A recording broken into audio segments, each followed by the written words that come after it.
I sailed alone on makeshift raft with wind as companion.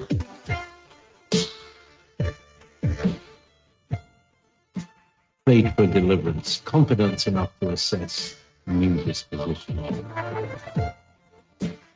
Seekers of lost paradise may seem fools to those who never sought the other world.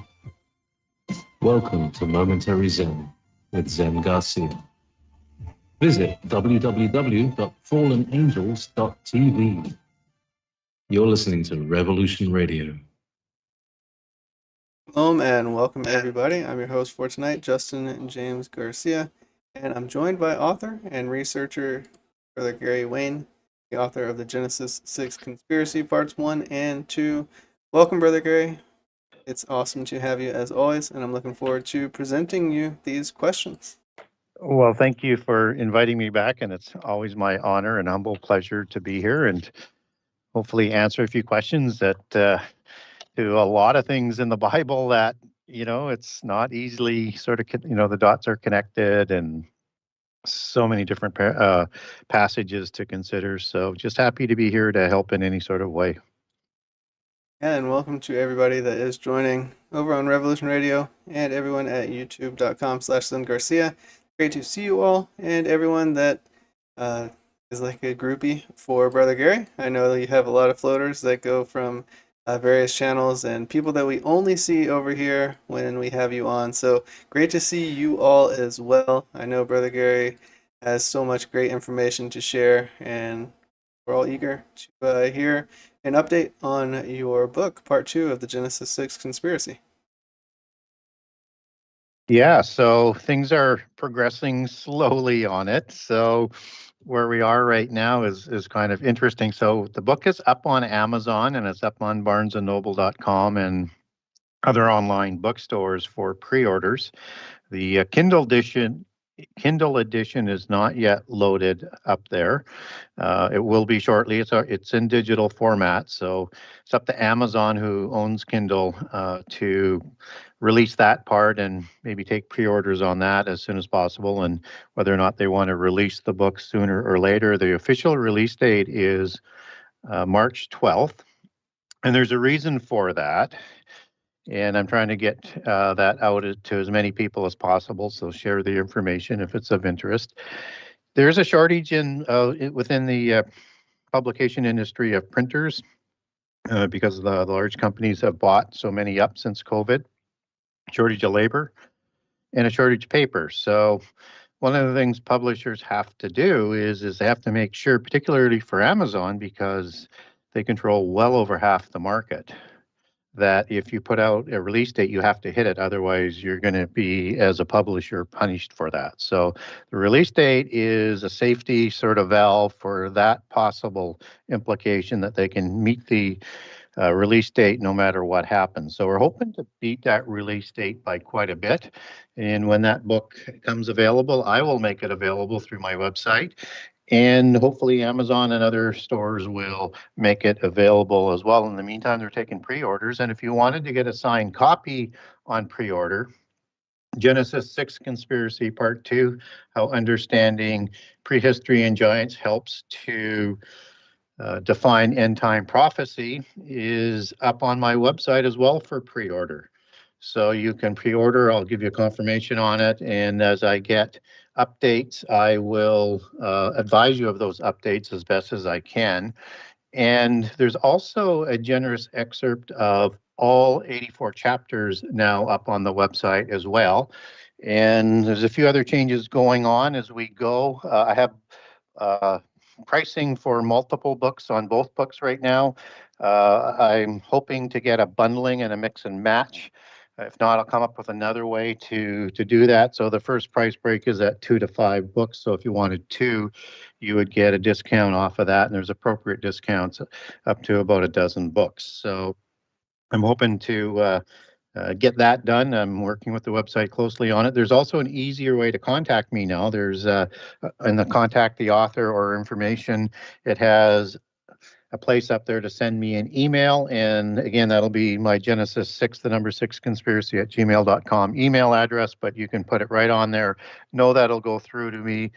And or if you do decide to click on Contact Gary Wayne for an interview, that's my email as well, and that will still come through to me. So lots of things going on, and I've got the cover up there, but that will not be the cover that will be coming out for the printed publication and the colors going with the books. So there's a redesign that has gone on that. The sales team and the marketing team thought it might be a little bit too close to the first colors of the first book, and so it's going to have the same design, just different colors to differentiate that.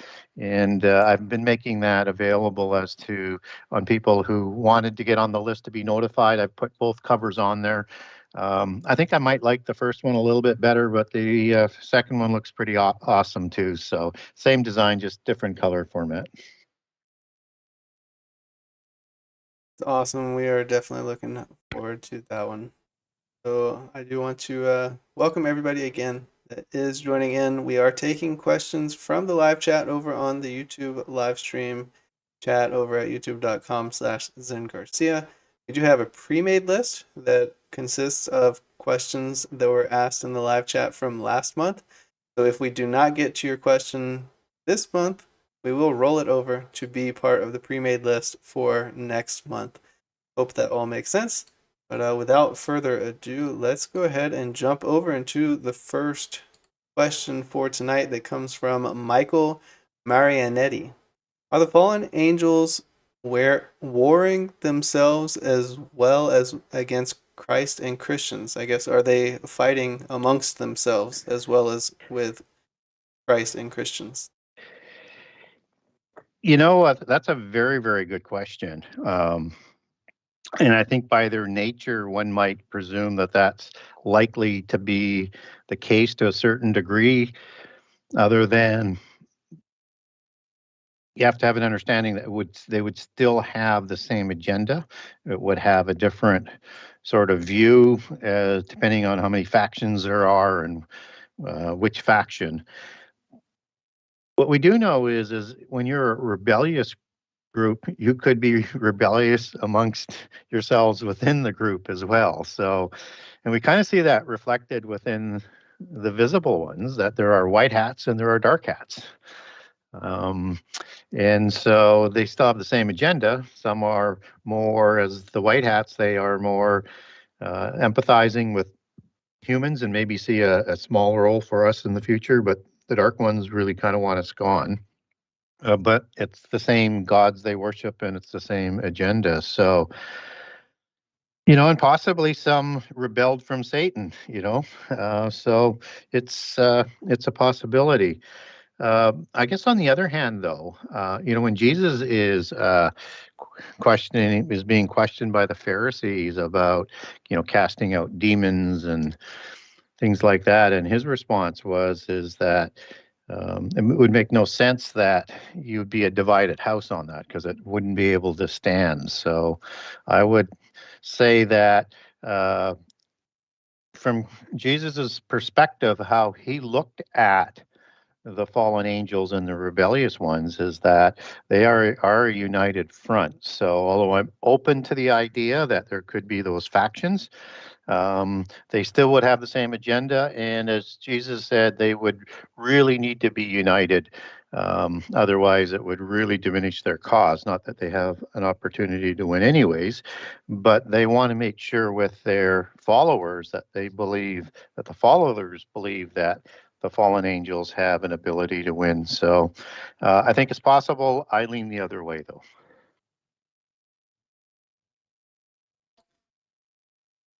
An interesting question. Thank you for that answer. Next one comes from Leon. Question: how can Satan sit above the gods when God sits above all gods and Jesus sits on his right above all the gods?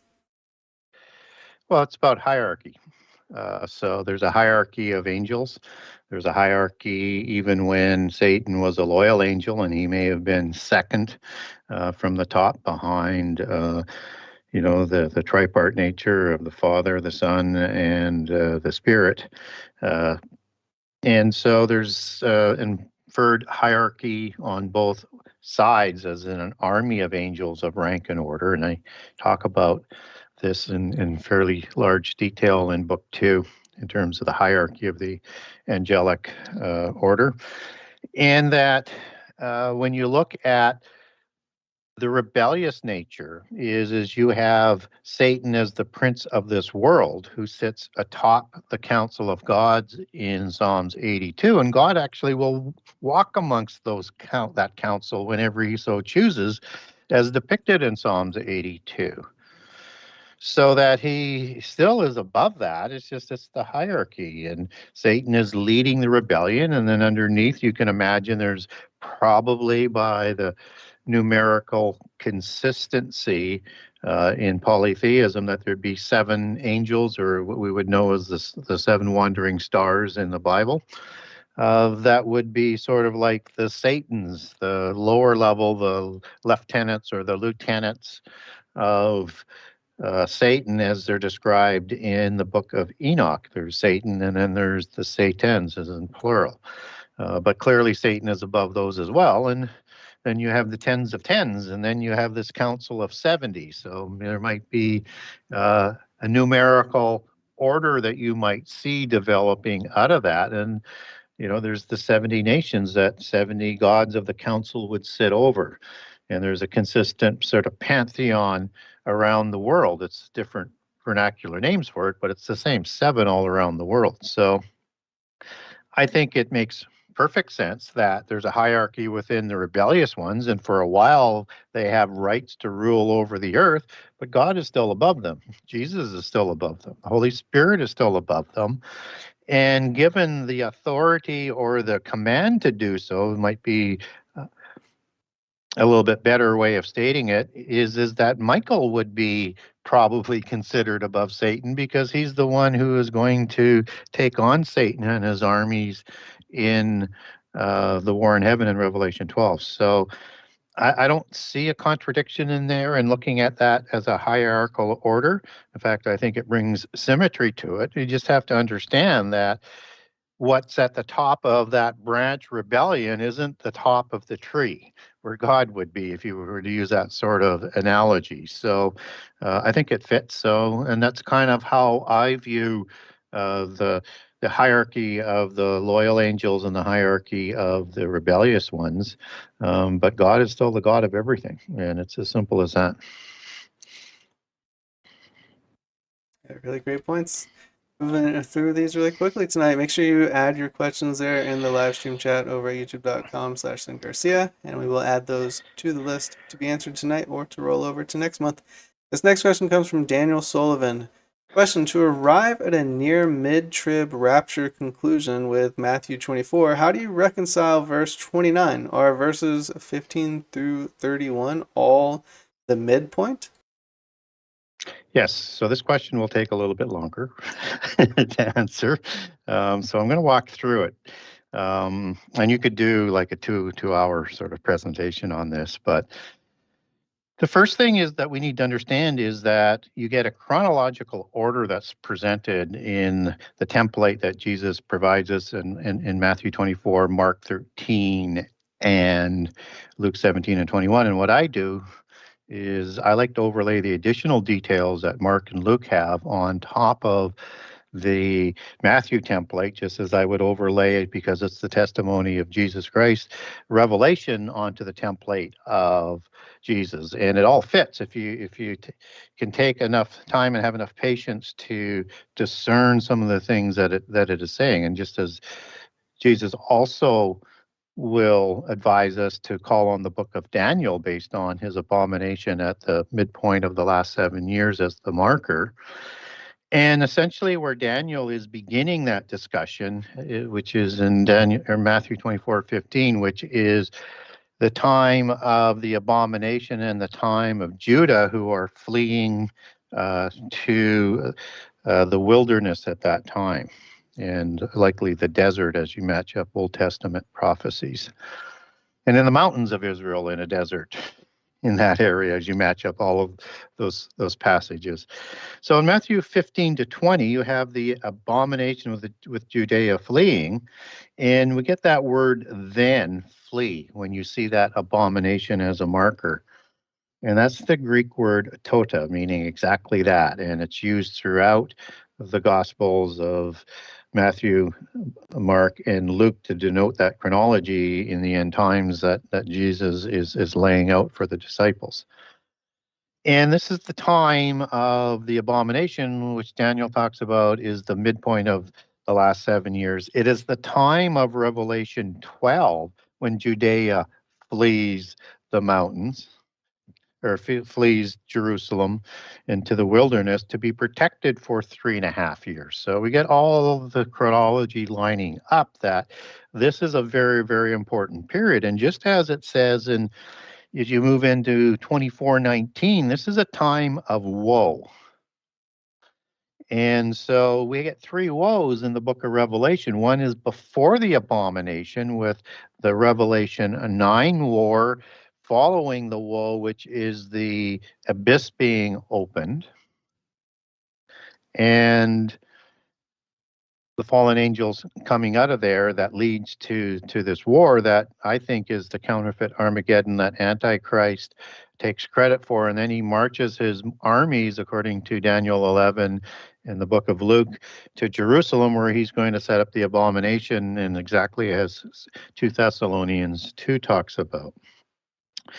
And the other woes are in Revelation 11, at the time of the killing by the one who comes up out of the abyss of the 2 witnesses. And then you start into the 7th trumpet. And in Revelation 12, you have the woe of Satan and all of his angels being cast down to the earth for the last 3.5 years. And the commission of the 2 witnesses who were slain is the first 3.5 years as the time that's provided.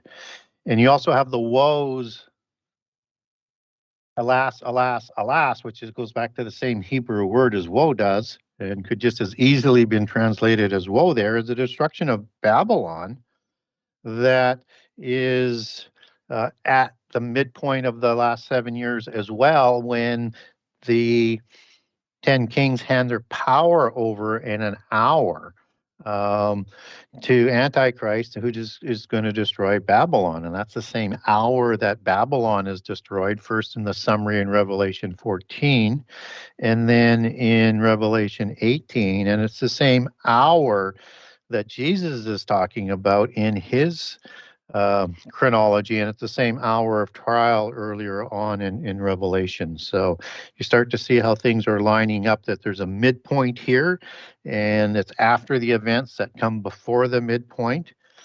And then after verse 20, you get verse 21 where it says, then, tota again, indicating the chronology, it's the time of the Great Tribulation. And this is the Greek word thalipses, just as Mark 13:19 says affliction, that's the Greek word thalipses, and it's the Great Tribulation not seen since the beginning of the earth that's described in Matthew 24:21 and Mark 13:19 versus the affliction in Matthew 24:7-8. But it's talking about 2 different tribulations, one of the saints, one that it's specifically applying to the last 3.5 years. And it's important to understand all of this to link what Daniel is talking about in Matthew 24, verses 15-31 and 29, and how do you reconcile this in terms of the chronology. So now if we roll forward to what that time frame is, it's 3.5 years, which is like the rule of Antichrist, as it's talked about in Revelation 13 when he takes power, and in 2 Thessalonians when he's crowned. And it is also the time of trouble when Michael stands in Daniel 12:1, which is the same time frame as Michael standing and fighting against Satan and his armies in Revelation 12. And this is a time of trouble, which is the Hebrew word sarah, which is cognate to the same meaning as thalipses. Thalipses, that means trouble and affliction and tribulation. And so this is also the same word that is used in Jeremiah 37 in the time of Jacob's trouble, in the time of the second Exodus, that will happen a little bit later in the last 3.5 years. And that time of trouble again is Sarah. but Jacob will be saved out of that. And so we start to see a time frame that is talking about a great tribulation that spans 3.5 years that's going to culminate in the year of the Lord's favor and then the year of the Lord's wrath at the end, where you have Armageddon. So having understood that, then we can start to look at what is being talked after 24-21 within this time of this great tribulation. And it goes on to say, except those days be shortened, the last 3.5 years, no flesh would be saved, because it's going to get worse as it goes on throughout that last 3.5 years. There actually may be some peace, temporary peace shortly after the abomination and the crowning, but there's still going to be persecutions going on, because people who don't take the mark of the beast at that time are going to be hunted down and beheaded. And they'll be continuing to hunt people who refuse to take the mark as well, all throughout. And then as you move into Matthew 24:23, it says, at that time, let no man deceive you that Jesus is here or there. And then it says, and then in Matthew 24:23, where it says, then if any man shall say to you, here is Christ, or there, believe it not. So this is after the abomination. This is after Antichrist has been crowned. And after all of those events of the early period of the last 3.5 years, Jesus is still telling us not to believe, to go here or to go there, but prepare, as the book of Luke talks about, to be redeemed, because the rapture, in my view of the timing, is about to happen. And so as we move forward, you have in Matthew 23:24, you have false Christs and false prophets that are going to show great signs and wonders, if that were possible, if that deceive the elect. So again, mark that timing when it's still possible to deceive the elect, and that there's going to be an hour that we talked about. This is the hour of trial about to come on the elect that they're going to be saved from.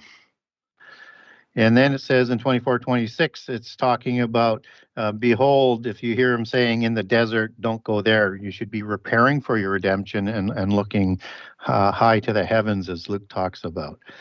So as we move forward into Matthew 24:27-28 and closing in on 29, we see the sign comes like lightning from the east and the west. And that it will shine not only onto the east and the west, but as the coming of man will be. So there'll be this, it'll be very obvious as when Jesus is coming. And in Matthew 24:28, it says, wherever there's a carcass there will be eagles gathered. And this is a very puzzling sort of verse. I don't know whether it's referring to vultures and some, all of the tribulation that's going on, or this is referring to cherubim that may be assisting in the Exodus and in the rapture at that time. But as we move into Matthew 24:29 and into Matthew 30, it says, immediately after the tribulation of those days, the sun is going to be darkened. And what's interesting about that, it says this is the time of when the powers of the heavens will be shaken. And that's the Greek word dunamis. And dunamis is the name of one of the hierarchies. And this is still reflecting at the time, not at the end of the 3.5 years, but in the time of the tribulation. Immediately after the tribulation of those days, of what's going on at the midpoint of the last 7 years and the events before that. So immediately after all of those events, then the sun and the moon is going to be darkened. And what's interesting about that set of events is that these events are happening in the days of the trumpet and in the days of the seventh trumpet for the major events after the opening of the abyss at the midpoint. And you get a mention of the last trumpet in Daniel 10:7 when all of the mystery of God is going to be revealed. And that is directed at the saints and then at the reconciliation later for Israel and Judah. And then at Revelation 11:15, you actually get the seventh trumpet blown. That's right after the two witnesses have been slain, after the second woe. And so in that period, because the third woe is happening still in that period, as we talked about, with either the destruction of Babylon or Satan and his angels being fallen down, or all as part of that as the greatest of the three woes as a set of linked events. So we need to sort of look at what's being talked about here, and then looking at what those days are when the sun and the moon are darkened. And of course, in the trumpets as they're being blown, we're told the sun and the moon will be darkened, just as it will be again in the wrath bowls, because those signs and those sorrows will increase as the fig tree generation unfolds, and then as the seals and then the trumpets and then the wrath bowls will unfold, they will increase. And in the book of Revelation, 25% destruction, then 33% destruction, and then 100% destruction, except that Jesus is going to shorten the days. And so in those days, or immediately after those days, the days of the trumpet, the days of when everything is going to be fulfilled, then you have Matthew 24:31, where it says he will send his angels with the sound of a trumpet, and they will gather the elect from the earth.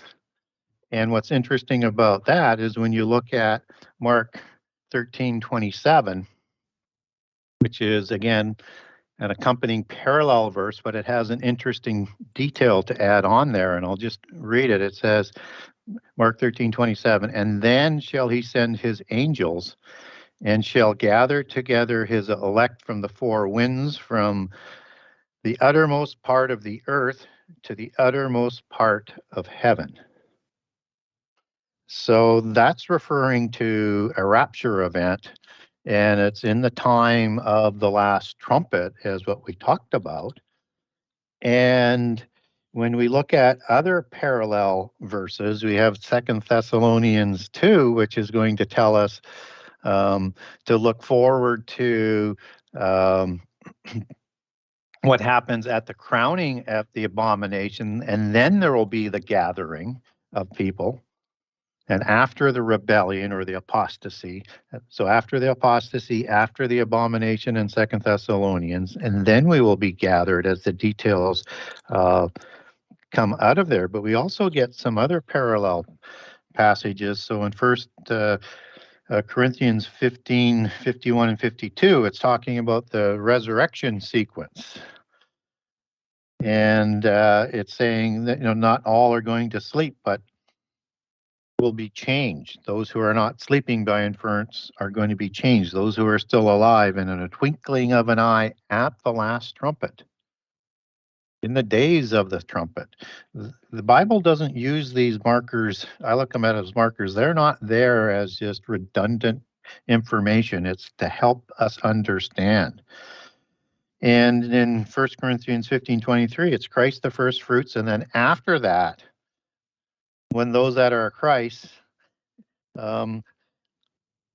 will be resurrected, and then comes the end. That end is the great tribulation. When it talks about the end in the book of Daniel, as opposed, you look at the first 7 years, but after you get by the abomination, it is the great end that is talking about the last 3.5 years.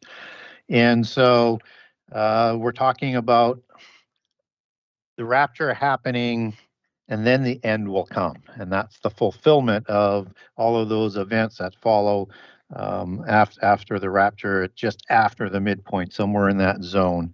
And then there's one more sort of passage in there in 1 Thessalonians 4, 13 through 16.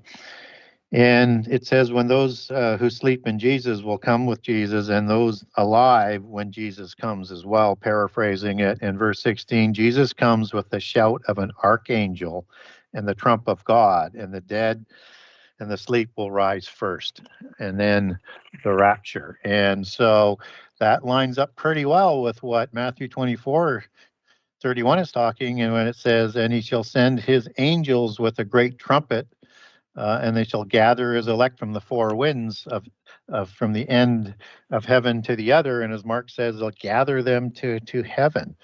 And so when we look at now what Daniel is talking about, how do you recognize reconcile 29, verse 29 with 15 to 31? Or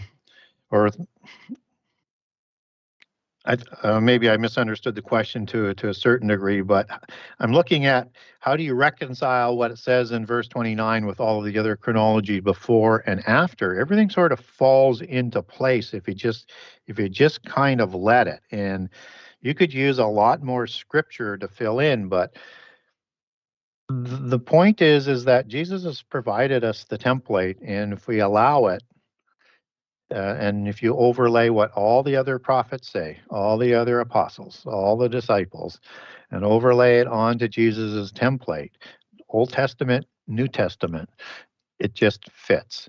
And we don't get a lot of description as what's going to happen in the last 3.5 years in the book of Matthew, and in those signs as we got to that point of now then talking about the fig tree generation. And that's where Jesus' testimony of the last 3.5 years that he provides in Revelation, beginning in Revelation 14:6 or so, you get a summary there after there of the last 3.5 years. And then you get the details right through Revelation 19.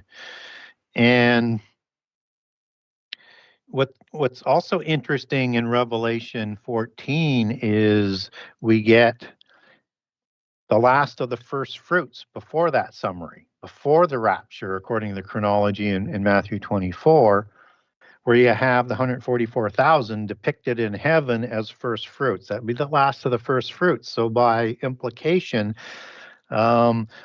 you've had all of the testimony, people who died for their testimony of Jesus being risen. You then get the resurrection of those who sleep in Christ since the time of Jesus, and then you get at that time the rapture. And again, everything will just sort of fit if you permit it. So that's how I would reconcile that. Hopefully I've answered Daniel's question and laid out sort of a smooth sort of chronology there, that you don't have to be sort of apologizing for anything. It gives you the thens, it gives you the order. You just have to fit the other passages over top, and you get rid of all the conflicts. Really great points. Thank you very much for that thorough answer. Our next one comes from Andrew Gonsalves. I wanted to ask a question. What is the will of the Father? If it is to keep his commandments, then is it the commandments in the book of Exodus or the 613 in Leviticus? It would be both. And as they work together, because they won't conflict, there may be additions from each. So if you put those together, just as I like to put the Gospels together to get all of the information, you'll find it fits. And we need to do it, as Jesus said, in the spirit, as opposed into the legalism of it. So we're all going to fall short of God's will. But through Jesus, we have our atonement and our forgiveness. But if we have that spirit in us, then we'll be led to fulfill the law. That doesn't mean we're totally bound from it, but we should be in the spirit of trying to fulfill it, even though we may not be able to. And the Gentiles we are not as sort of bound to the level of commitment that Israel was supposed to be as a nation of priests. And so when they brought us in, and it was James who oversaw this, and it was Paul who brought it to him, that it was decided because the Gentiles were not of Israel or Judah, then we should not be held to all of the same laws as priests of God and a priestly nation that Israel was. Now, I think if you are in the spirit of it, becoming a priest or a minister, then you probably will, should be holding that in a similar account, even though you might be a Gentile. But again, as a Gentile, it's about what's in your heart and the spirit. And God knows what's in our heart, so there's no kidding him. But we don't have to be completely legalistic on it as what the Pharisees were. That's the major point. And you see that in the things that Jesus was doing when he was here. So, when he broke the rules of the Sabbath, he made that very clear that there are good reasons to do things that you would not normally do on the Sabbath, and that it's the spirit of it, and that you can't do something that would be irreconcilable to do on the Sabbath, let alone not do on the Sabbath. So it's in the spirit of the application of that law. You have the law, but you have what it's meant to do. And we want to be careful of that, not to be too weak on it and dilute it too much, and not to be too legalistic on it. We need to find that fundamental middle ground, which is being led by the Spirit. Excellent. Thank you very much for that answer. Next one comes from Make Stupid People Famous. What happened to Bishop Holdenbach? I think he's talking about William Holzenbach. I do a show with him every third Thursday, and he's been a loyal supporter of my book for many, many years. So I don't think anything has happened to him, but he is having difficulty, if this is what's being alluded to, with YouTube. So I know in the last show we did, we got halfway through it, and I was on there with Derek Gilbert, and we're talking about Israel and the Philistines and Canaanites and things like that. And the show was stopped halfway through. They took it down, even though it was a live broadcast. Now, I know he is on some other formats. Spotify, he was on there, and then I think he thought he should leave, and I've recommended that he stay on there, but be on Rumble and all the other formats so that you're not bound totally to YouTube, because you don't know why they're going to take you down at times. So I think that's what maybe is being asked here, is that maybe his YouTube isn't as readily available, but he's got a few strikes, so he may even be on his third strike for now. I haven't talked to him in the last few weeks, but he'll still be up. You just have to look for him, and you can get a hold of him through Facebook as well. Yeah, the censorship on this platform is definitely something that we have to be wary of. Prayerfully, he still has his channel, and those strikes do eventually fall off. But yeah, let's move on to the next one. From Orange Shushan, please ask Gary about the dispensation theology. Is it legit? It's a good question, and I'm not real big on specific sort of labels that is used in eschatology, and I'm not a real fan of the preconceived, what I would call preconceived conclusions that are used in eschatology. So sort of bearing that in mind, I think there's some things that I agree with on the dispensationalists, although there's some varying views within that from what I've come across, and I don't know why that is, but there are. So I recognize that.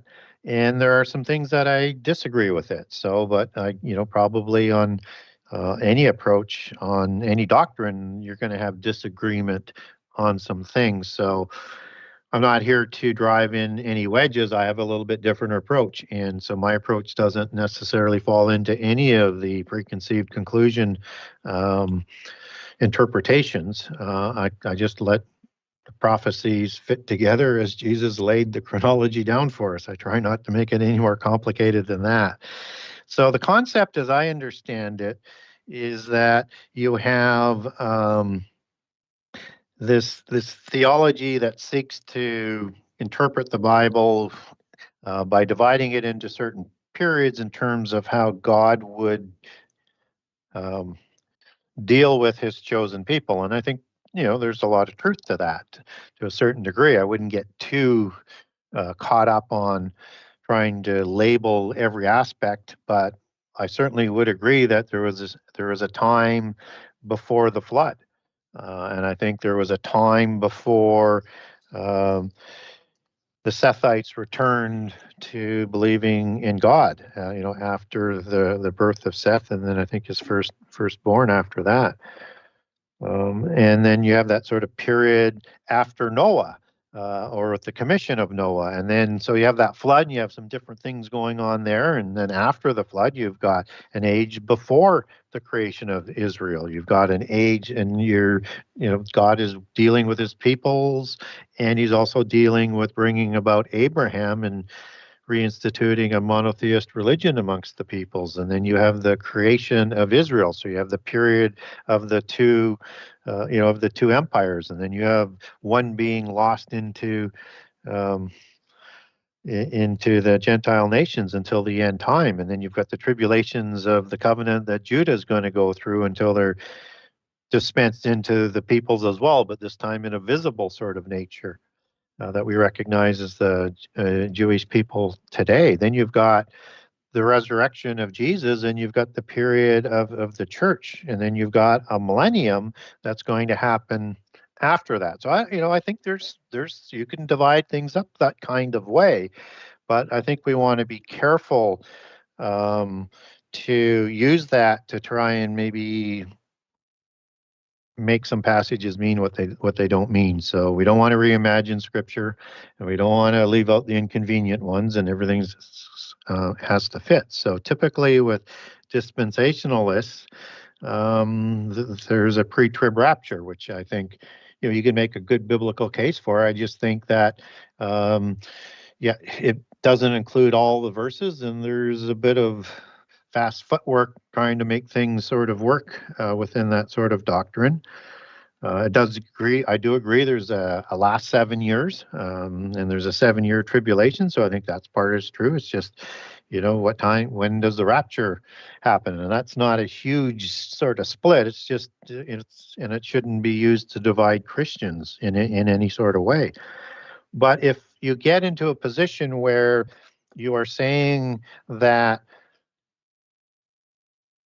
Israel and Judah will not be reconciled until the millennium, and that all the prophecies for the end time that were given to Israel and Judah, now you're starting to, I think, overstate that, and it's in conflict because we don't get that for Scripture. In fact, we get the book of Romans, chapter 11, that warns Christians and the Gentiles in particular about it. That's going to form the large amount of the Christian church, not to consider that the root is not going to be reconciled. And I know there's just a different timing in some of the views in terms of when Israel is reconciled, but as we talked about in that chronology of Matthew 24, you have a reconciliation of Israel that is going to be awakened in the last 7 years, and you're going to have both Judah and Israel reconciled through the second Exodus in the year of the Lord's favor and before the time of Revelation to be brought in as the bride. And for people to say, well, it doesn't really say that Israel is in, and you're not saying all people say this in the dispensational movement, but many do, that Israel is not the bride. Well, I would reference people as, this is why we don't want to leave out inconvenient passages. We have to make things reconcile. So in Isaiah 61:10 at the time of the second Exodus, I mean, Israel is called the bride. So if they're going to be part of the Last Supper, the Supper of the Lamb as the bride, just as Christians are also the bride, because it's all bringing it back into one fold, so to speak, then they're going to have to be reconciled before Armageddon. And then there's another interesting passage in Hosea 2:16 where Israel, or Jesus is called husband to Israel in the wilderness. And this is the time of the second Exodus that I was talking about, in the wilderness or in the desert or in the mountains of Israel. And they're called Ishi. Jesus is called Ishi. That's I-S-H-I in Hosea 2:16, and that means husband. So Israel is calling Jesus Ishi, the husband, meaning they are the bride. So we get passages that tell us to be reminded that they are also the elect that will be gathered in the last 3.5 years. It's just in a different way than what's happening with the rapture and the resurrection. So when you have in the first Exodus, you have the eagles being the allegory being used, that Israel was taken on the wings of eagles. You get that with the fleeing of Judah on the wings of eagles in Revelation 12.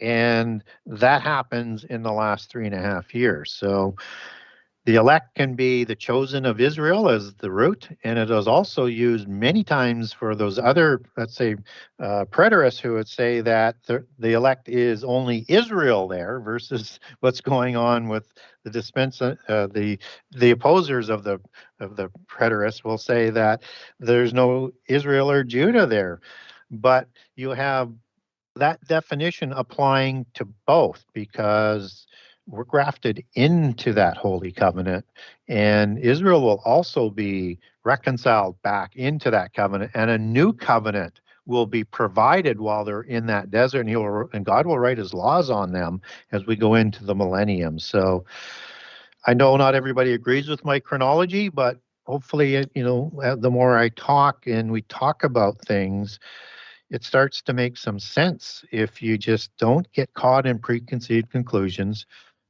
Don't reimagine scripture. Everything's got to fit. Don't leave out inconvenient passages. And most importantly, put everything around what Jesus said. It starts to make sense in a hurry for you. Yeah, thank you for that. Move on to the next question. We have about 8 minutes before break. This one comes from The Lamb is the Light. Do you think that life here on Earth is pretty much a dress rehearsal for heaven? Yeah. So I think the Adamites are the resolution to the angelic rebellion, and things are playing out in the end time, and then they'll continue to play out in the millennium as a humbling process for humans to say that we're not really any better than the angels who knew God intimately. We're going to be resurrected and inherit the earth, and some will be raptured. And that angels will serve us in eternity. So we're provided that, but we're also provided that period where there'll be a rebellion against Jesus and God at the end of the millennium, just before the last resurrection of the dead, when Satan is released from the abyss to make that sort of happen. So yes, we are here to sort of almost be like a dress rehearsal, but to qualify. It's more of a qualifying and a sifting of the seeds, a separation of the tares, so to speak. And I think we know that because we get some passages, in the Bible that tells us almost exactly that. But there's also the book of life. And we see the book of life in Daniel 12:1, Philippians 4:3, Revelation 3:5, 19, 13, 19, 17, 8, 20, 12, 15, 21, 27, and 22, 19. And here's what we're told in a couple important details on a couple of those passages: that everybody's name was written into this book from before creation. That's recognition of the Alpha Omega that God knows how everything's going to play out, but he lets it play out through free choice, and we have a choice. And everybody's name was written from before creation, and we're told that in Revelation 13:8 and 17:8, and that all will have an opportunity by implication and by what it says in Revelation 3:5, 13, and 15, have an opportunity to keep our name in the book or have it blotted out. That's the free choice to follow God, to follow Jesus, to not sin against the Holy Spirit, and to try through tribulations and through trials and through the horrible things that the angelic regime does to us and their visible offspring, to hold on to our loyalty and the spirit of our faith so that we can be resurrected to be like angels even though we have human fathers.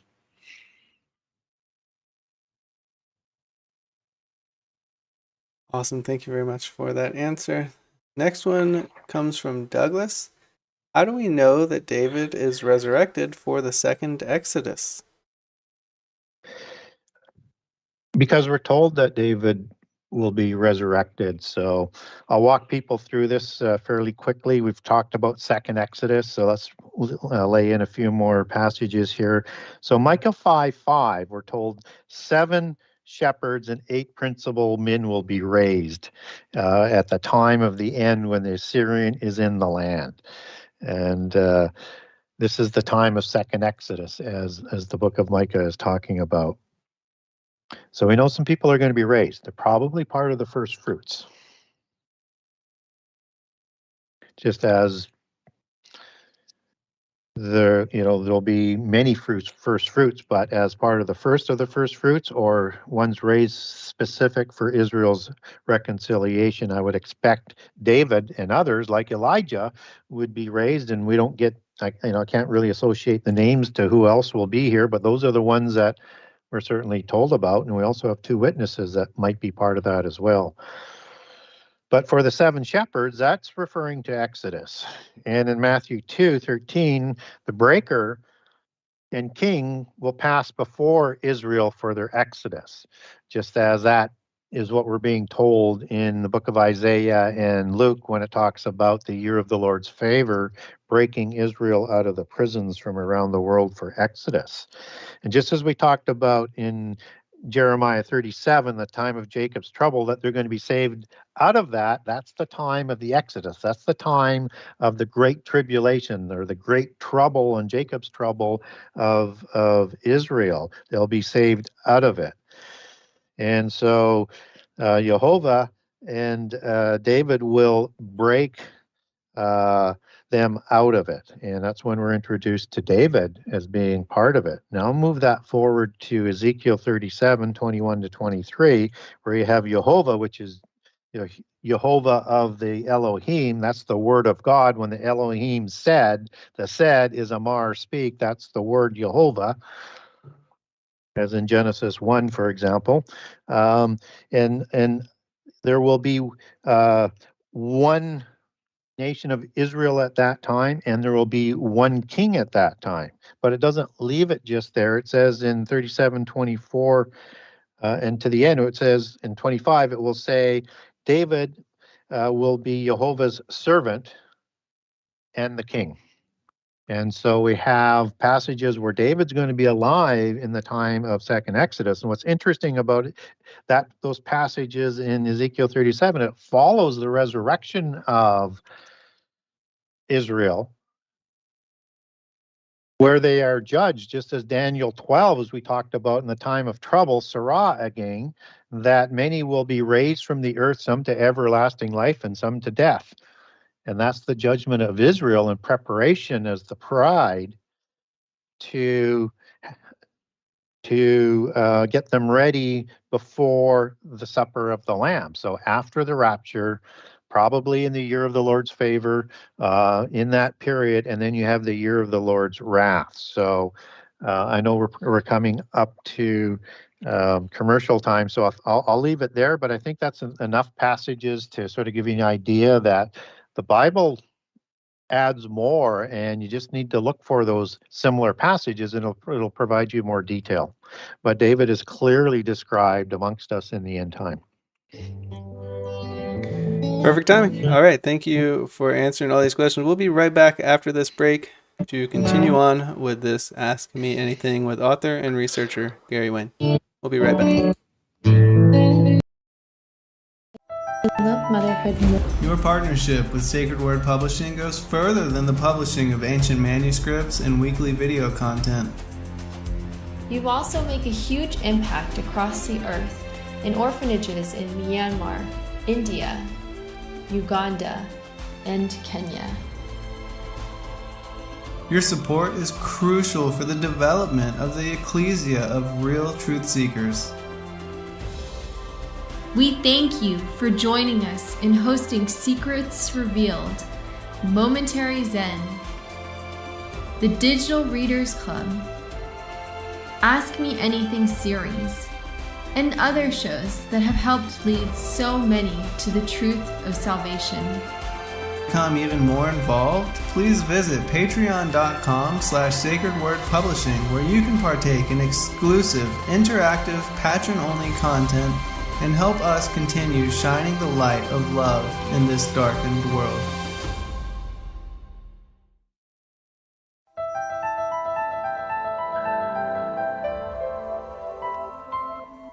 As a bookstore for truth seekers, it's our goal to make ancient manuscripts which were once held captive by secretive institutions available for public consideration. In our generation, where wisdom has increased, as Daniel the prophet foretold, we have access to many of the testimonies our early church brethren were persecuted for preserving. After being hidden for centuries, these manuscripts have been leaked from various sources throughout the earth, and it's our goal to gather these sources into printable form to make available for all who seek the ancient way. If you're looking to deepen your studies of the biblical narrative, find these ancient manuscripts and more at sacredwordpublishing.com.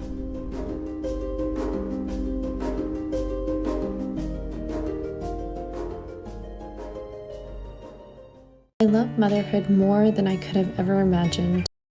One of the most important things to me is nurturing a strong foundation in Yahusha's character in our children. That said, I made sheets that went over the fruits of the Spirit, the armor of God, the 10 Commandments, and creation days. Each day at breakfast, we would go over these and then read books like Cat in the Hat that just felt so void in meaning, but they loved the rhymes. I looked everywhere for rhyming biblical principles and couldn't find any. That's when I decided I would make them myself. Praise God, we now have our first book, Eliana and Ezra's Journey Through the Fruits of the Spirit, a first in a series.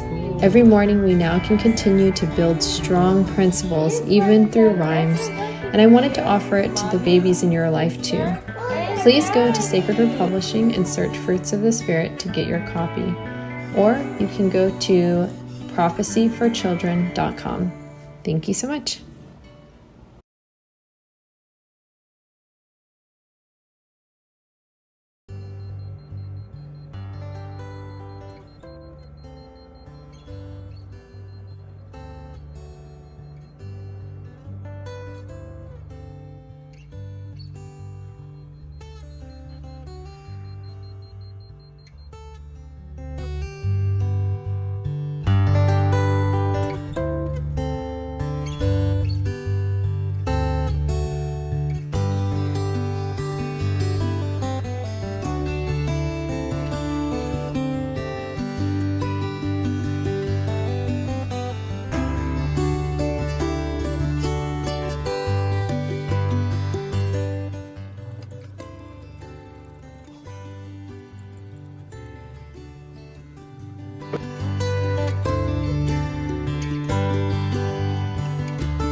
right. Thanks for listening while we take that short break here at Revolution Radio, freedomslips.com. And now we're going to get back to your host.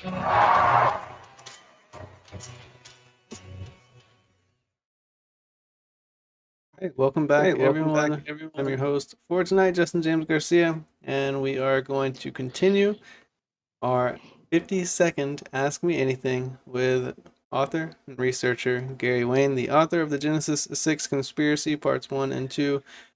As always, Brother Gary, we really appreciate you taking your time out of your busy schedule to join us for a couple hours and to entertain all of these questions that have had all of us searching together.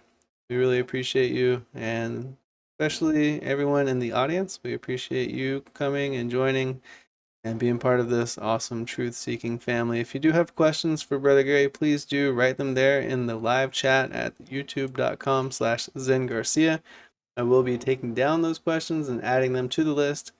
We are halfway through the pre-made list tonight, so it is possible that we will get to some of the questions from the live stream chat tonight. If we do not get to your questions tonight, we will roll them over to become the pre-made list for next month's Ask Me Anything.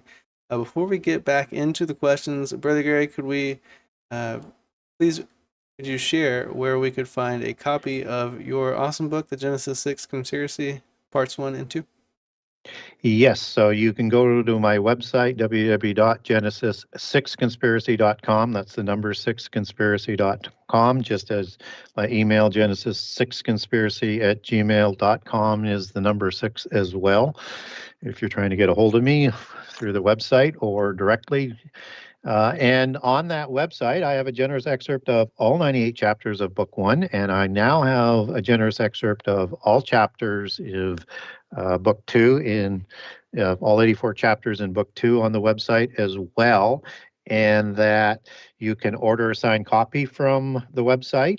And you can put on there as to who you want it addressed to, and if you want to customize the signing, just email it to me, and after you've ordered the book, and I'll do anything that you want. I don't pre-sign any books until I get orders in for it, so I can custom all of the signings.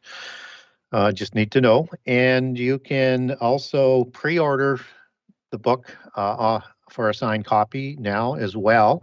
And as soon as I get the books in, I will sign them and send them off to you. You can also link over for Book 1 to Amazon.com, Amazon.ca, and BarnesandNoble.com to purchase a printed non-signed copy from them. And not that... however you buy the book is fine by me. I just want people to find the best way to get a copy if they're interested, and that you can also link over to the Kindle edition as well from the website. And you can also pre-order linking through the website as well with Barnes & Noble and Amazon, not with Kindle at this point, but as soon as I know that they're going to take pre-orders there, we'll get the link established on my website as well. So the link for Book 2 on Kindle is up there, but there's nothing there to link to because it's not up on the Amazon website yet. So that's the best way to get a hold of my book. And before we get into the questions, I'd just like to clean up just a little bit more for information in case I skim through a couple of things on that last question, so that people can follow where I'm talking about. So where it names David first was in Jeremiah 30, verse 9, and it says, "But they shall serve the Lord and their God, and David their king, whom I will raise up onto them." And then that's when you match it up with Ezekiel 37, where David is going to be not only the servant of Jehovah, but also the king as well in the time of the second Exodus passage there. And there are other passages, but that's just wanted to make that so people clear in case I didn't do a good enough job on that. And that a lot of people, and I forget to put this in at times, are wondering, well, how many times is Jesus coming back? Well, we know probably 3 times, one for rapture and the resurrection of his people, and then for second Exodus that he leads He'll be in front of them, as he was as with the angel of the Lord in the first Exodus, angel of Jehovah. Yahweh, as the old Hebrew was, that was changed later to a V sound and a V letter from the W, for people who still like to use the old tetragram, which is, I'm fine whichever way people want to say it. And also we get days in Luke 17, 22, and 26, the days of the Son of Man. And so we know there's multiple days that Jesus is coming back for. And then that's backed up again in the Old Testament in Hosea 9:7, where it says the days of his visitations. So we have multiple days that he's coming for. So he's coming back for rapture, he's coming back for Exodus, and he's coming back for Armageddon. So at least 3 times he's coming back, and that's throughout the end, the last 3.5 years, as it's presented as the Great Tribulation and the time of Jacob's trouble. Awesome. Thank you very much for that answer. Move on to the next question that comes from G. How does the occult trap people's souls in the Kabbalah tree of life? That's a very interesting question, and it's probably a little bit more allegorical than actually in their Kabbalistic tree of life, although maybe they like to do that too somehow, some way, but I'm not familiar with that, and I'm not in the secret societies. I'm not in polytheism, and I'm not ever attended any of those ceremonies or anything like that. So I look at that as, when I dig into these things, if that's a possibility, what are they trying to get at? And so when I look at that, my understanding of this tree of life symbolism that's in Kabbalism is it represents the physical universe and how it came to be. And so they use that with all of their allegories and hierarchies and energies and everything that goes on. So it's an allegory. So it's hard to be trapped within an allegory unless it actually is the structure of the universe, which now is a whole different ballgame in terms of that sort of understanding. And it also means the meaning of the tree of life, particularly in the sort of the Hermetic versus the Kabbalistic understanding of the tree of life structure in polytheism. It's a metaphysical path to enlightenment and to godhood within the physical universe, not to be resurrected or go to the heavenly realms. So if the occult traps people in the Kabbalah tree of life, how I would understand that, and this is just my sort of putting the dots together, and I don't know what the adepts know on all the different levels of their allegories and things, is that would be sort of stuck in the physical universe, but they're going to provide a path to enlightenment, which would be a God in the physical universe, but not what God is promising to be able to go into any dimension and be like angels. So where you get this whole Kabbalism thing that comes from is that the tree of life that the Kabbalists use comes out of Assyria and Babylon. And so you have a lot of things while Judah, the southern kingdom, is in exile in Babylon, gets transposed into Judaism, and through the sort of polytheist movement within Judaism that becomes stronger with all of this additional sort of theology and information. And it's the same time as the Targum is going to be written, and the editorializing of the Targum that the rabbis are going to do, because they're losing the language of Hebrew amongst the common people, and only the rabbis spoke.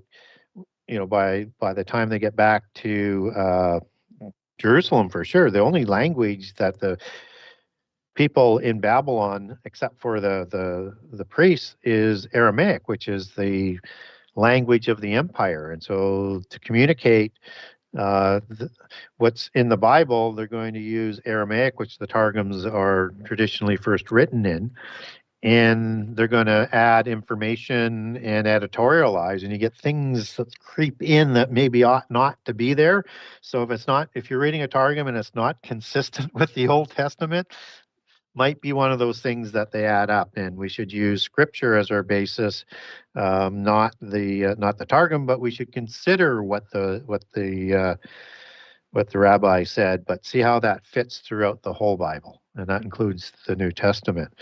So, so I think when it says that they're going to trap people in the Kabbalah tree of life, I think they're saying that when Satan wants to win his realm, likely the Earth and maybe some other planets that might go with it is probably within the firmament, everything from the sun in, perhaps.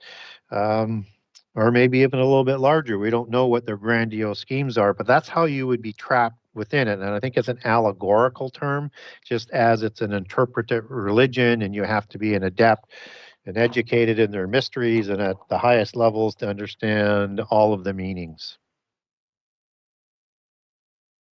Really great points. Thank you very much for that question and that answer. Next one comes from Jimmy Davidson. I thought we were the sons of man. And does Gary believe we will be like the Messiah and then he returns? Thanks. Yeah, I think what Jimmy is talking about is thought we're the sons of man, as in a connection to what Jesus calls himself as being adopted as his brothers. I think that's where he's going there. And I think one of the passages that he might be referring to is 1 John verses chapter 3, where it's got some references to the sons of God as it's talking about New Testament saints, so to speak. So I'm just going to maybe reference that and bring that up so that people know what I think he is talking about. And I'm just going to bring it up now.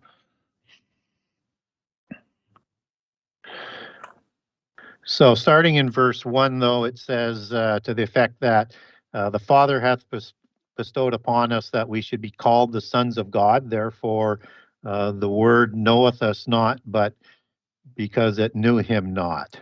Then in verse 2, it says, Beloved, now are we sons of God, and it doth yet appear what we shall be, but we know that when he shall appear, we shall be like him, for we shall see him as he is.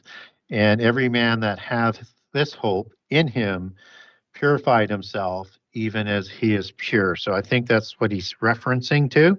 So on that premise, then I'll answer the question so that, and I wanted to read that just so that people would understand the term of the sons of God there versus the son of man and the adoption concept that I think Jimmy might be talking about. So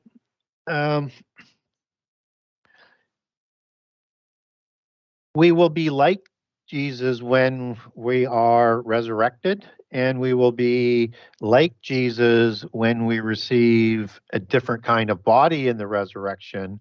And just as if you're going to be raptured, your body is going to be transformed as well. And through this, we're adopted to be like Jesus or the Son of Man, and like angels, even though we have human fathers. So this is a prophecy, sort of promise through the resurrection, that was sort of punctuated at Pentecost, that we are going to be like sons of God after the resurrection. So yes, we will have a body that is something new. And when Jesus was resurrected, it was something that was new, and we didn't learn that it was new until after he ascended to heaven. And and to show the disciples, and particularly with Thomas, he could touch the wounds, that he knew it was this body that was going to ascend to heaven, not in spirit form, but in bodily form, which was not known before, just as the angels weren't familiar with or aware that there would be a resurrection, as the book of Corinthians also talks about. They wouldn't have ensured that they had him crucified, because that sealed their fate, and it created the opportunity for humankind to be resurrected to be like angels, even though we have human fathers.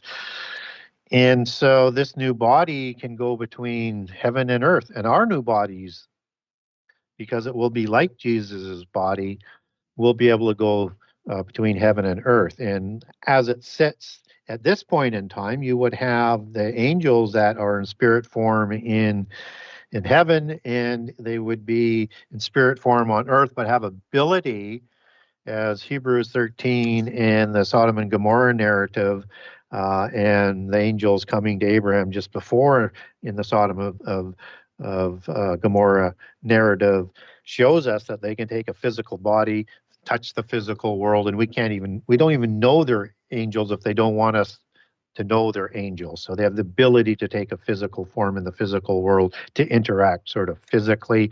And that's different, again, than the body that we're going to receive, because the angels don't take that body back to heaven. But with Jesus ascending to heaven, that marked a new period, a new thing that was reserved for us that the fallen angels weren't aware of. So hopefully I've answered Jimmy's question on that. Really great points. Thank you for bringing that logic full circle there and explaining that answer. Next question comes from the Two Beauties. Could some indigenous peoples have existed from before the flood, or is everyone descended from Noah? Yeah, I think both. So let me sort of make some sense out of that. So, I mean, we know there was people before the flood, but we know only the 8 humans biblically survived the flood. Now, polytheism would suggest there might be survivors in some of their flood stories, just as they have flood stories where giants survive. And, I tend to think, I'm not opposed to the idea that giants survived, because God was only going to eliminate all of those that he had created except for the 8 on the earth. And he didn't create the Nephilim. So there's sort of a legal argument that's made, or you could use from Genesis 6 and Genesis 7, where it says he's going to destroy what he created, what God created, that that permitted the door that fallen angels could help the Nephilim to survive. But we don't get that sort of legalism argument that you could look to for the survival of humans. And I think what's more plausible is that in the 8 that are on the ark, these are pure of spirit and pure of physical traits as well. And so they would be designed to restart the population on the earth, just as the animals would not be unpure in terms of genetic interference. And so God calls those that are not only representative of the species, the word is kind as it's used, but it's understood in Hebrew and its meaning as species. And he calls a representative of those spirits for unclean, and 7 pairs for clean animals to repopulate the earth afterwards, and free of angelic interference or Nephilim interference of that.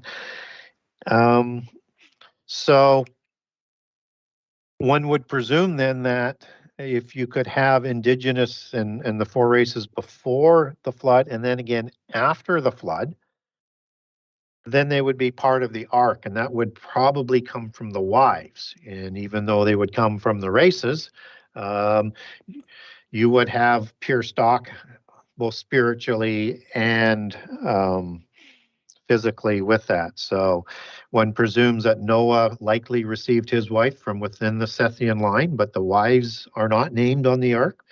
And I think it's the race that Noah was that would become the Abrahamic line through Shem.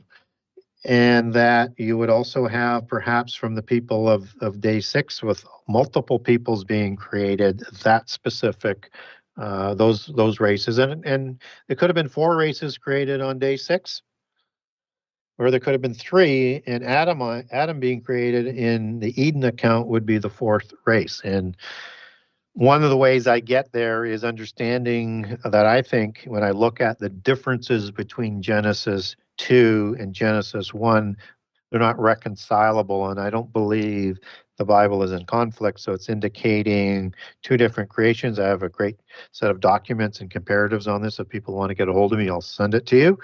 I think you'll find it interesting reading, and it also starts to make sense of, without making pretzels out of verses, how Cain is going to find a wife in a place already named Nod and build a city for people that aren't supposed to be there. So that's how I would look at the indigenous people is they would probably descend out of the wives, and we would see them to survive anew in the post-Diluvian epoch. And also, not my sort of thought on the people on day 6, they're probably led completely astray by the fallen angels and worship the angels, just as the Nahash would have been created likely on day 5 as a beast of the field, as he's described in Genesis 3.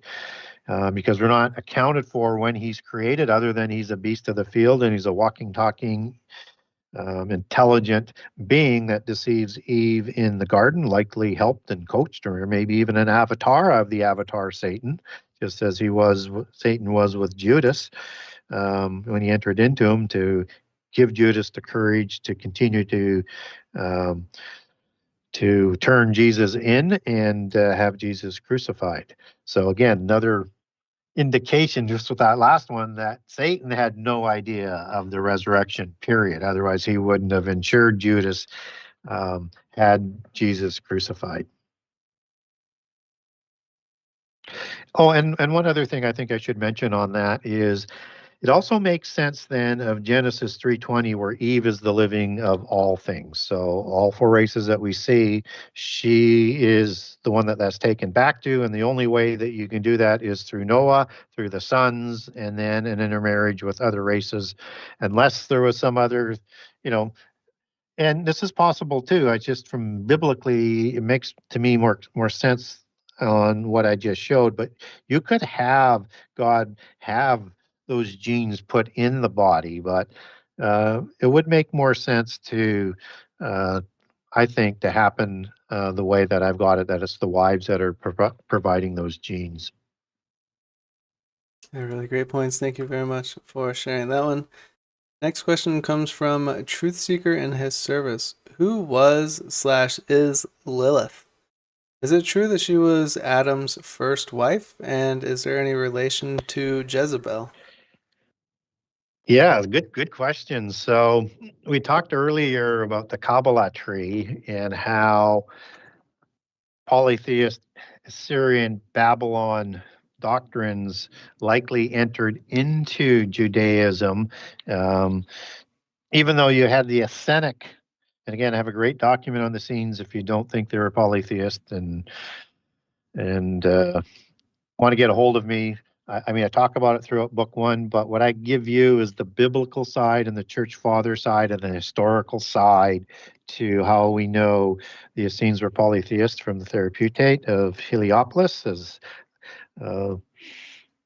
they like to venerate, and that you have this Eastern polytheism, which is just a branch of the same worldwide religion, that they would have similar views, maybe a little bit different vernacular names or not. But this is where we see some of those Eastern beliefs come into Judaism while they're in Babylon, because again, the dating of the Kabbalah comes from that period. And so in that view of Lilith, she doesn't show up biblically before this that we have a record of, or at least I'm aware of a record of. And she's understood in the Kabbalistic side as a consort of Adam. And again, I'm not saying necessarily it may not be partially true, but we don't get anything scripturally, so I can find it interesting, but I can't back it up scripturally. Now, Lilith is an interesting being in the Sumerian pantheons and the Mesopotamian pantheons and all throughout the land. And she is either a demigod or a offspring god. And depending on which application you're looking at, I used to think demigod. I'm leaning a little bit more towards offspring god, or raised up as in an allegorical nature to be like a god. But I think when you have Lilith being the offspring of two Sumerian gods, one a god, one a goddess, she's kind of like Baal, who's the son of Asherah, and El out of the Canaanite pantheon. Or you have Zeus is the offspring of Kronos, and you have the same thing throughout the polytheist religions, with the parent gods ruling before the flood, and then after the flood you have the offspring gods. So she seems to be more into that nature, or perhaps demigod, as I used to lean a little bit more towards. She's also called Queen of Heaven as one of her titles. So again, she's either being raised up like that, as being a demigod, wife of a Nephilim and ruling over a people, which the demigods, the kings and the queens, took on the persona of the gods. But she's also understood as a Lilith type of creature, as in an Upier or a night witch or a vampire. And so demonic. So again, you could make that argument as a demon spirit, or maybe just a fallen angel of a higher sort of evil nature. But it's that Queen of Heaven title that, goes to all the important female goddesses, both before and after the flood. So you have, like goddesses like Isis would have that sort of title. We get the Queen of Heaven talked about in the book of Jeremiah, so we know it's a legitimate title. So you also have Asherah, that would be the queen, and Astarte, and many goddesses around the world, they have that title. And that's kind of similar to the woman in Revelation 17. And she's the one who rides the beast of empires. So she's like this Queen of Heaven of that Isaiah and Jeremiah talk about. And so when we look at that connection, then does that overlay into Jezebel? That's talked about in Revelation 2:20 as a prophetess. Well, Lilith would be part of that Sibylline, prophetic sort of aspect, and Jezebel was part of the prophetess aspect as well, and perhaps a demigod as a bloodline female that came into Israel through intermarriage. And so you could look at her as maybe a lower level of Lilith, or if Lilith was a demigod, something similar to that. And Jezebel is sort of represented as this prophetess that's Babylon is going to be in her false prophets. And just as the false prophet will be, they will be prophesying in the end time. But I don't think I would take Jezebel to being Lilith, but she would be after that sort of spirit, but in a lower sort of level, in terms of if Lilith was more of a offspring god than a demigod, a female offspring of a human female and a god. So I'm leaning more, she's these days more that she's more of an offspring god. Yeah, really interesting information. Thank you very much for that answer. This next one comes from Andrew Findlay. Gary, I'm invested in the Israeli stock market with a company owned by Messianic Jews, Wise Money Israel. I kind of think the U.S. economy is going down and Israel up for many reasons. What are your thoughts? Yeah, it's an interesting sort of thought. There's a theory that the Southern Kingdom at some point in time will have a period where they'll be able to really exercise their developments in agriculture, technology, trading, all of those sorts of things when they have some peace, and that they'll do it to a level that will make a lot of people jealous. So if that's the case, then it starts to make sense of Ezekiel 38, when it talks in verse 12 and 13 about taking the spoils of the people living in Israel. And this would be the war that happens before the abomination. This is a war that has giant names like Gog and Magog, even though Magog is part of the Table of Nations, also was a son of a parent god Iapetus, as was Gog was.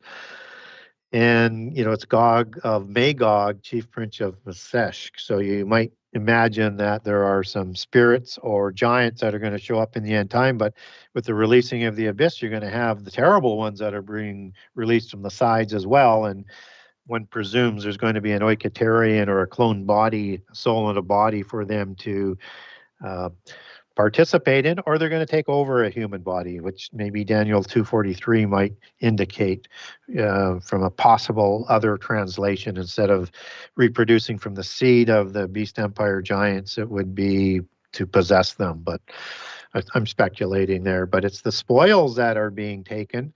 And this war of the Gog War is the Joel 1 and 2 war, which has the same creatures as in Revelation 9 that happens immediately after the first woe, as we talked about earlier in the show. And so this great alliance is part of that 10-king empire that's going to be rising and then answering to the woman who rides the beast of empires. And that means that Gog and a lot of these nations that are listed there are part of the 10-king empires ruled over by the daughter of Babylon.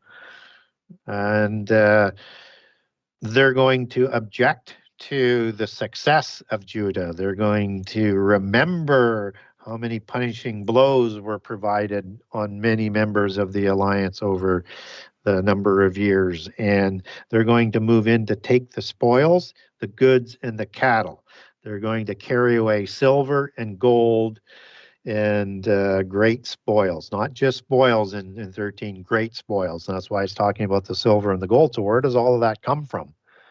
One deduces that they would be becoming successful for a period of time, that these nations would want to plunder that as spoil after destroying them from the earth. So the other side of that would be is that if you're going to have these 10 groups of nations, you're going to have to reduce the U.S. to a lower level of influence and a lower level of prosperity. And so I think we see that in play as well. It will be one of the 10 kings, and what's going on is to totally through debt and spending and other methods that they want to reduce the US's influence so that they can't sort of gore the planets around, or the nations around the world, is what we're able to do today.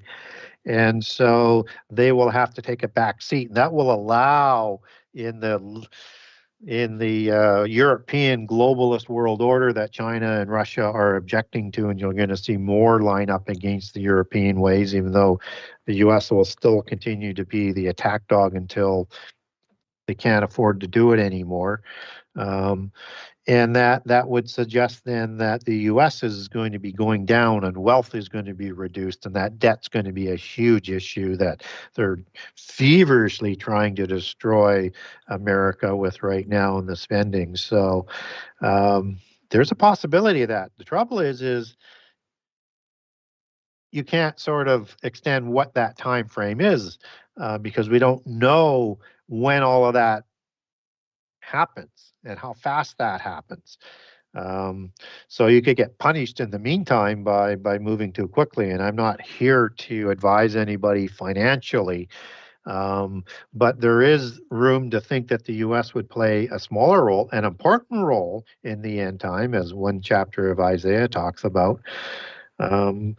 and that Israel, or the southern kingdom of Judah, as we would understand them, is going to become so wealthy for a short period of time that it's going to cause the jealousy and the fever and the transgenerational oath talked about in Psalms 83 to wipe Israel from the face of the earth is going to rekindle, sort of what we're seeing right now. So, but I won't go too far down that rabbit trail at this point. So just be careful with that.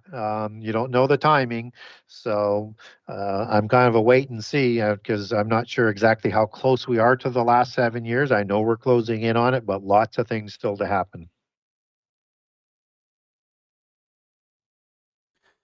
Really great information as always. Thank you very much for that one.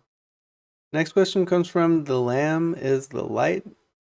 Do you think we could be unsure what the mark of the beast is while we're here?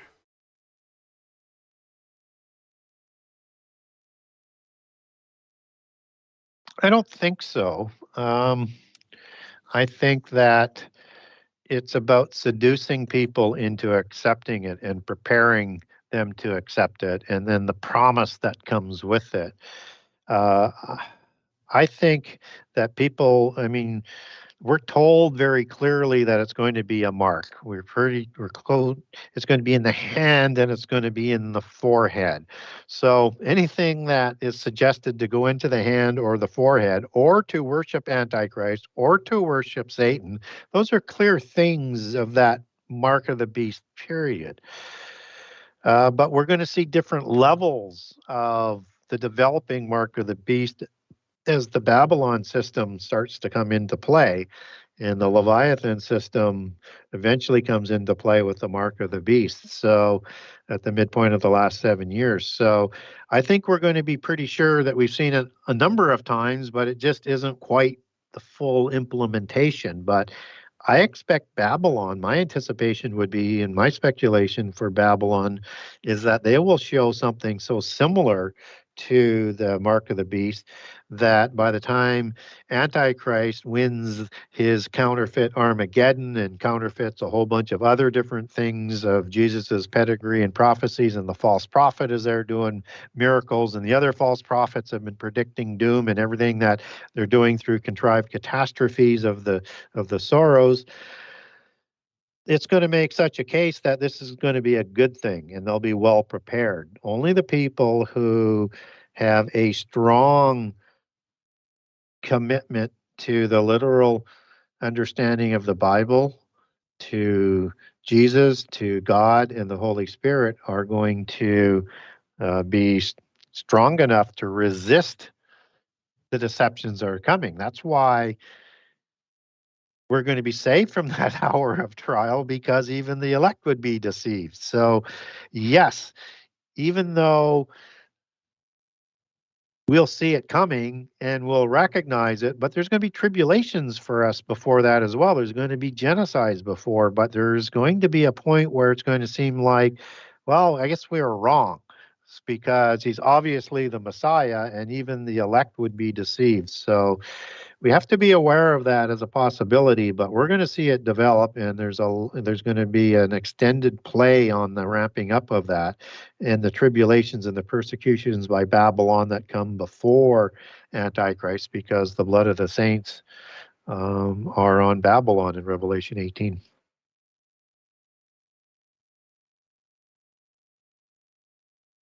Awesome. All right, we are on the last question from the pre-made list for tonight. If you are joining in the live stream over on youtube.com/ZenGarcia, please do add your questions there. I am adding them as I see them into the list. And let's get started with the last question from the pre-made list for tonight. If we don't get to your questions from the live stream chat tonight, we will roll those over, and they will be the pre-made list for next month's Ask Me Anything. So far, looks like we have room for about 6 more questions for next month, depending on how fast we get through them tonight. But let's go ahead and get into this last one. It comes from Brian Tucker. Genesis 49:9. Is Shiloh another name for Jesus? Yeah, it's kind of a title. Could be a name as well. Typically, the names of God and Jesus, their actual names. I mean, we probably wouldn't be able to understand them anyway. So we do get sort of titles or epithets. So Shiloh is an epithet as it's defined by Strong's. That's number 7886 versus 7887, which is the city also named Shiloh. So typically people understand Shiloh only being mentioned once as an epithet for the Messiah, and that's in Genesis 49:10.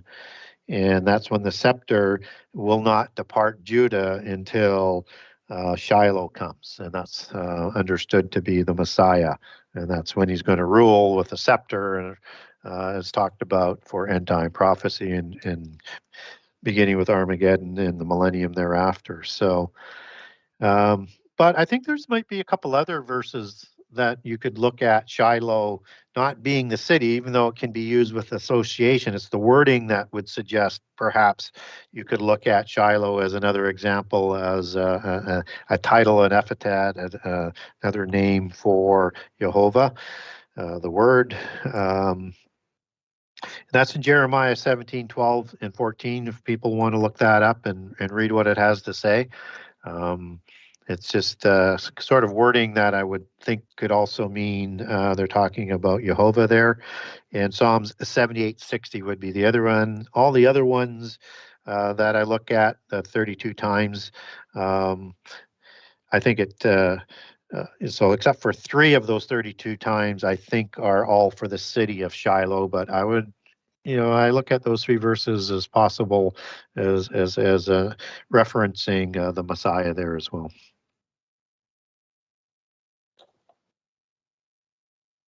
Excellent. Thank you very much for that answer. And thank you, everybody, for all the questions from last month. It is our favorite time of the month, the time for Pop Quiz with Brother Gary.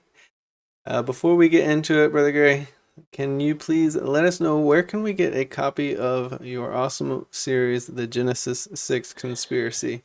And how can the listeners get in touch with you if they have any questions?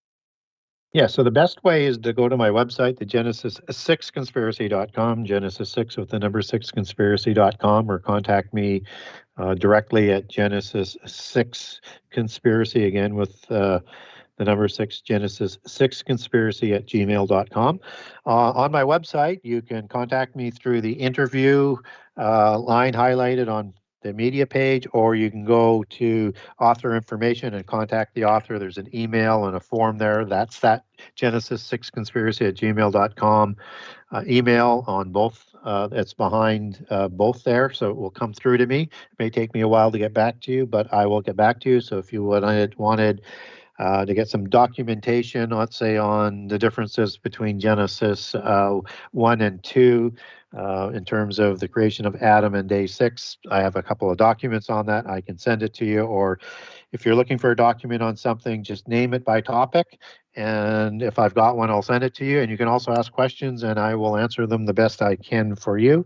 And you can get a signed copy for me off that website. So if you're in Canada, there's a Canada page. If you're in the US, there's a US page, and then there's an international page. There's a buy page for Genesis 6 Conspiracy Book 1 and Book 2. And there's also links over to barnesandnoble.com, Amazon.com, Amazon.ca, and the Kindle version as well.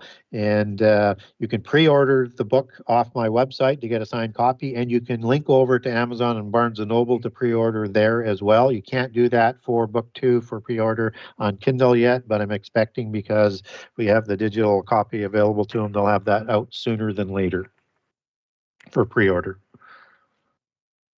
Awesome. It's definitely a great resource. I encourage everyone to check that out.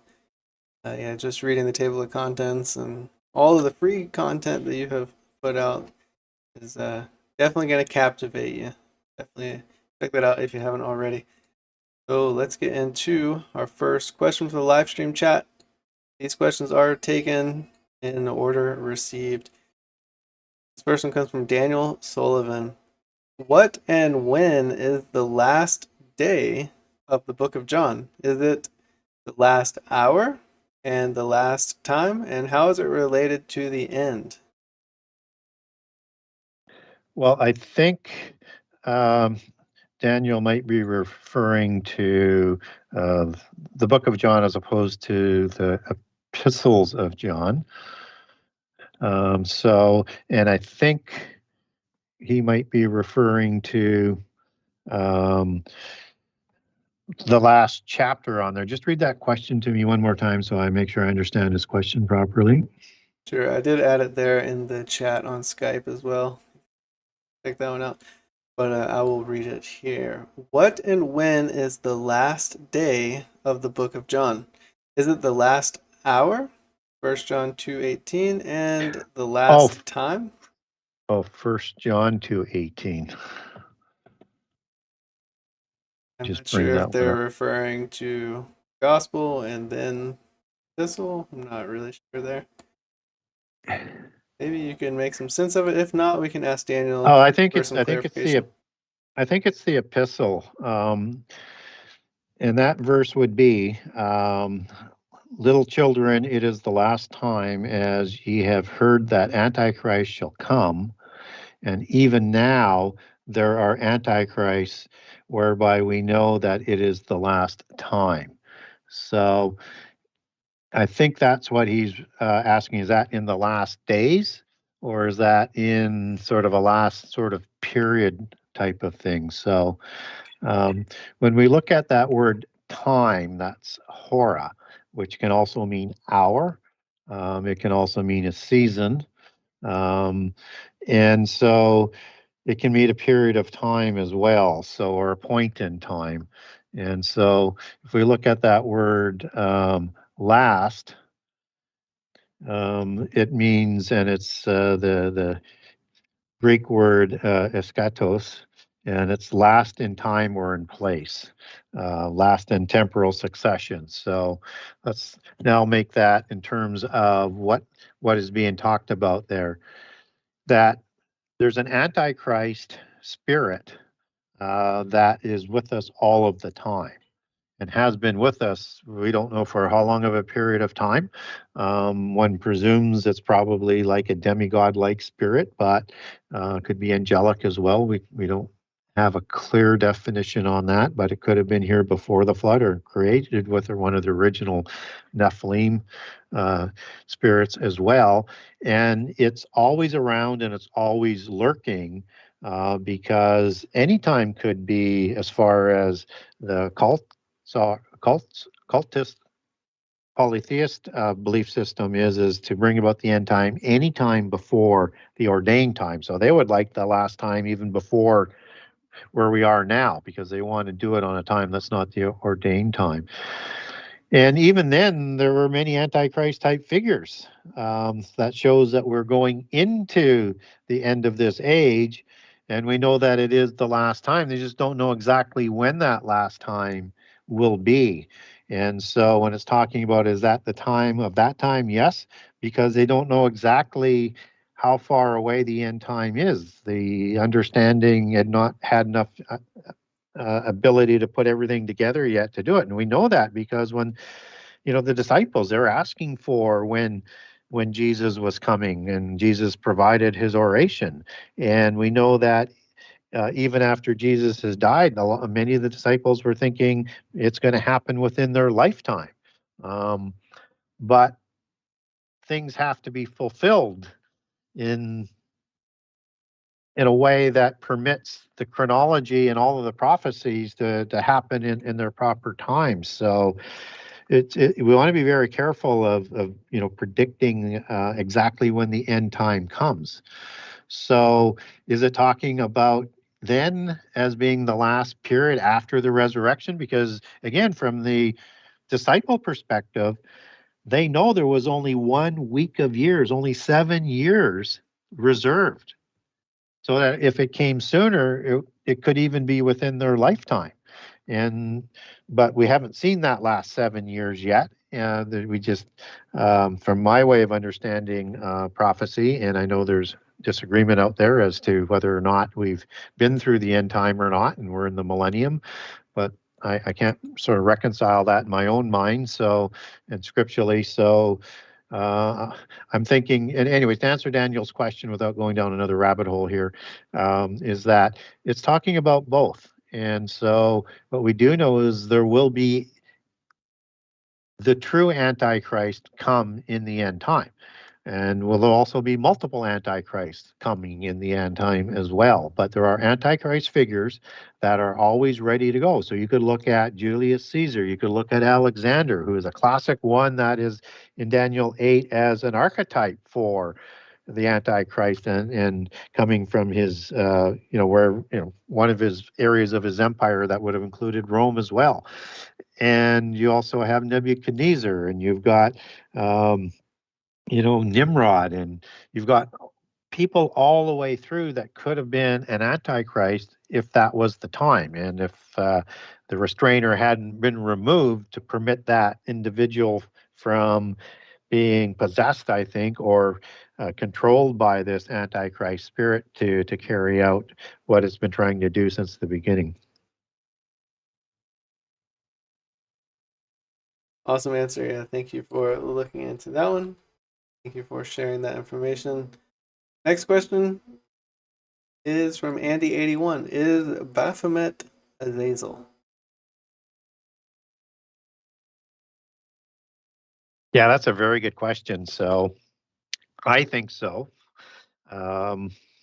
Certainly, if it's not Azazel, then it would be an order of degraded seraphim, degraded to satyr, devil, goat god, devil, hairy goat god. Azazel is the one that's honored by the secret societies. And Baphomet's more of a sort of a French sort of term, as I understand that. Could have a longer history to the Baphomet term as well, though. And Baphomet is a goat god in that same kind of order. And Azazel is the one that the secret societies and Gnostics say gave most of the knowledge, illicit knowledge, to the antediluvians and paraded the world into the first apocalypse by water. He's the one that's hung upside down at Roslyn Chapel. He is venerated. Some people even look at Azazel as Satan and as the goat of Capricorn. They both have relationships to the goat of Capricorn, but I don't think Azazel is Satan. Azazel is the one that is the leader of the fallen angels and sent in the book of Enoch to the abyss, and probably Abaddon Apollyon, who comes out of the abyss in the end time before the midpoint of the last 7 years, where that 200 million man war, the counterfeit Armageddon, as I understand it, will take place. So Baphomet is likely Azazel, another name for him. Angels tend to have multiple names and titles, just as Satan has multiple names and titles. So it certainly could be one of those names, and it certainly seems to be at least after that imagery. And Azazel is also the one who is the scapegoat on the Day of Atonement that's sacrificed. And we're not told as to what those sins are for. We have the first goat that's sacrificed for the sins of Israel, but the second scapegoat, Hebrew Azazel, is sacrificed for sins, likely the sins of the antediluvian world. So yeah, I think Baphomet is Azazel, but that's my speculation. But I'm open to the idea it could be Pan, it could be Bacchus, it could be Cernunnos, it could be Cern, it could be several goat gods that are named throughout polytheist history. Really interesting information. We have about 3 minutes left. Go ahead and get into this final question for tonight. This one comes from RB. Where is Enoch? Well, if you're talking about Enoch, son of Jared, he would be in heaven. And he could be one of the ones that are coming as part of the two witnesses, or he could be one of the seven shepherds or one of the 7 or 8 principal men. I think we'll see him. I think everybody is to, except for those people who are raptured, and although you could make an argument that he was taken to heaven and raptured, needs to die the first death. Even though the people in the rapture, that's a unique thing that they'll be changed in a twinkling of an eye. So, but at this point in time, I think Enoch is still in heaven. Awesome. And that brings us to the end of the show. Thank you so much, Brother Gary, for joining. And thank you, everybody, for listening in. Please do check out Genesis6conspiracy.com. That's with the number 6conspiracy.com. And we will see you next month for the next Ask Me Anything with Brother Gary. Shalom. Good night.